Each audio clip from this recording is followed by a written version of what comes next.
শেষ স্বাধীন নবাব সিরাজউদ্দৌলা পতনের পর শুরু হয় ব্রিটিশ শাসন। দেশের সংস্কৃতি যখন চাপে, তখনই জন্ম নেয় প্রতিরোধের নতুন ভাষা। ব্রিটিশ বিরোধী মনোভাব গড়ে তোলা এবং শক্তিমত্তা প্রদর্শন এবং তাদের মনোবলকে বাড়ানোর উদ্দেশ্যে চট্টগ্রামের বদরপতি এলাকার ব্যবসায়ী আব্দুল জব্বার সওদাগর বলি খেলা বা কুস্তি প্রতিযোগিতা প্রবর্তন করেন।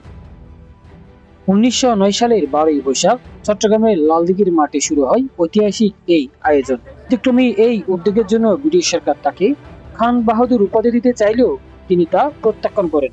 চট্টগ্রামে 22টি মল্ল পরিবারের ইতিহাস প্রসিদ্ধ। কর্ণফুলী ও শঙ্কর নদীর মাঝে গ্রামগুলোতে মল্লবিদ্যার শক্তি এবং সাহস ও কসরত দর্শকদের মুগ্ধ করে তোলে। শুধু চট্টগ্রাম নয়, বার্মা আরাকান থেকেও আসতেন নামকরা বলিরা। এই মঞ্চ হয়ে উঠেছিল আন্তর্জাতিক প্রতিযোগিতার এক অন্যান্য ক্ষেত্র।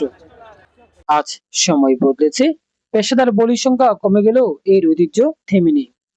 জব্বারের বলি খেলা এখন শুধু একটি খেলা নয়, এটি বৈশাখী মেলা ও সংস্কৃতির একটি গর্ব।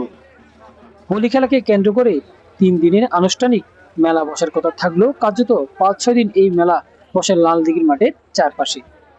জব্বরের বলি খেলা শক্তি, সাহস আর সংস্কৃতির এক অবিচ্ছেদ্য অংশ। 2026 সালে চট্টগ্রামের ঐতিহাসিক জব্বরের বলি খেলা 117তম আসর অনুষ্ঠিত হয়েছে।